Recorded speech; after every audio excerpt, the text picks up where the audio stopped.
Hi, survivors. It's me, Prepper Zan, reporting to you. Hope you guys are doing well because what's going on in this world is not. I want to talk about the storms hitting Florida, and millions have been told to evacuate. And y'all, when these storms are really bad like that, that's your best interest is to evacuate. However, we do know a lot of times a lot of people cannot, and in this case, some in Florida wait after choosing to stay in the hurricane's projected path. It goes on to say that they each decided to stay. I'm sorry. They each decided to stay as a powerful storm near Florida's southwestern coast, weighing the threat of destruction and flooding against that of trouble evacuating on clogged highways. Now they wait. A retired meteorologist sticks it out in his condo. In Cape Coral, Jim Farrell, 67, was counting on his shutters to withstand the wind and on the expertise accrued from his years as a television meteorologist, which had led him to sell his water home and move to higher ground. He was staying put in his second-story condo, despite being in a mandatory evacuation area, he said. It would take the end of the world type of hurricane to chase me out of here, said Mr. Farrell, who retired last year and is watching the approaching storm from the perspective of his longtime viewers. I specially picked this condo because it's at its highest elevation point in Cape Coral. In Cape Coral, in 2004, Mr. Farrell projected a path for Hurricane Charlie that diverged from the National Hurricane Centers after he noticed a deviation in models. His prediction was correct, and many in Charlotte County credit his warning with saving their lives after the area was hit by a storm. Although he personally feels safe, he said he was concerned for the thousands of people living in lower lying areas along the Caloosahatchee River. This has the potential to be one of the most famous hurricanes for this side of Florida, he said, second guessing the decision to stay. Molly Capiga in North Fort Myers was banking on the generators, gas cans, torps, and batteries her family had amassed in recent years. Her home was not under mandatory evacuation orders, but she was on edge with water already pooling inside her shed by Tuesday evening. Miss Capiga, 43 years old, was second guessing her family's decision to stay, said she felt they hadn't had enough time. I am scared, but we are prepared, she said. I do not think that Florida has the infrastructure to facilitate an orderly evacuation and did not want to get caught in traffic or run out of gas. A doctor's business keeps her in town. Dr. Giselle Prado Wright moved expensive medical equipment and computers from her cosmetic surgery and wellness clinic in Fort Myers to her home in a more sheltered area. She has 2 children under 2 and said she had no choice but to stay because of her business, with patients looking to schedule liposuction before the storm. She hasn't even had the time to get her home ready for the storm, she said. It's not that simple to just up and leave town when you own business, she said. Choosing home over an evacuation route. Sarah Schaffer, a cook living in Sarasota, tied down her kayaks and brought a gazebo tent indoors. Miss Schaefer, 33, says she decided not to evacuate because she felt safer hunkering down in her own home than taking her chances on the road along the evacuation route. She is also skeptical of media reports on hurricanes, saying they always seem to show only the worst hit areas. All of these are valid points. Very, very valid because, I've been in these situations, but I do know for Hurricane Harvey, I wish we would have left Texas. Like, seriously.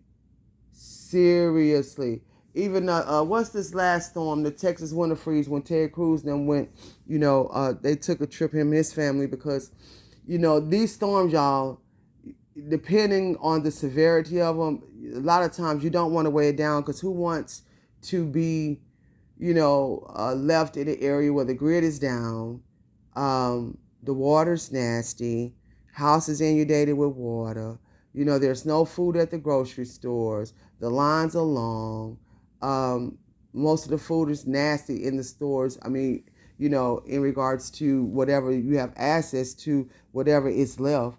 There's hardly any water on the shelves. There's no supplies. I mean, even if you have some, you don't want to just use all the stuff you have. So, and then also, I understand the gridlock situation. Y'all excuse the quality of the video. This other phone cracked, but you could get stuck in traffic. A lot of people lose gas like that. A lot of people go hungry on the road because, due to the depletion of supplies and food, because everybody has stacked up at this point. You're on the road. You're running out of food because you're eating the food in a gridlock situation. You run out of gas. Your car could just stop, and you could just be stranded somewhere. It may take hours, if not days.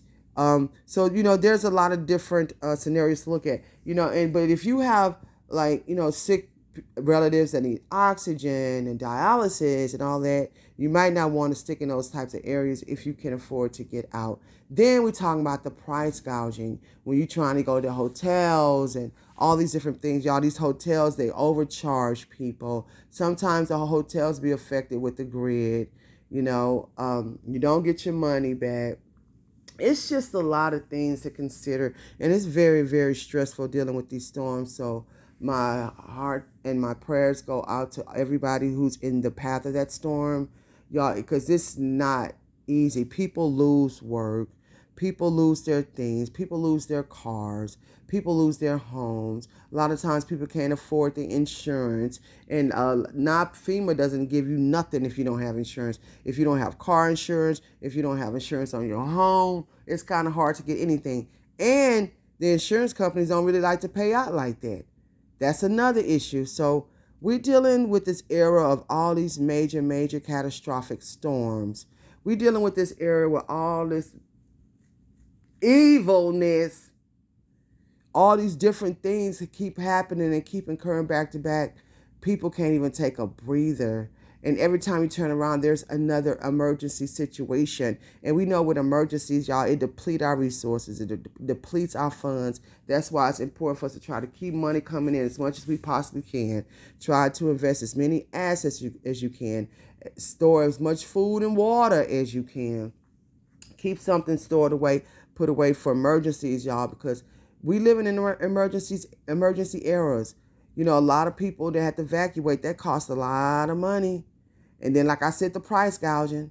You would think these industries that are needed the most when it's time for these storms and stuff like that, that they wouldn't do people like that, like these airlines and these grocery stores and these gas stations. But these are the times when they really prey on a weak situation, So let's lift each other up in prayer. And y'all, let's stay ready for these storms, y'all. We're approaching hurricane season. This is hurricane season, isn't it? Yeah. And also the winter, y'all. It's going to be a brutal, brutal winter. And everybody just hunker down. Be careful. Be very careful and try to stay prepped as you can with much food and water and supplies. And please follow me on my other platforms. Give this video a thumbs up. Please support the Allegedly and good luck with that t-shirts if you can. All proceeds go back into this channel. Please follow me on other platforms if I haven't said that already. And if you're looking for land and bug out areas in Texas, I have some for sale and for lease.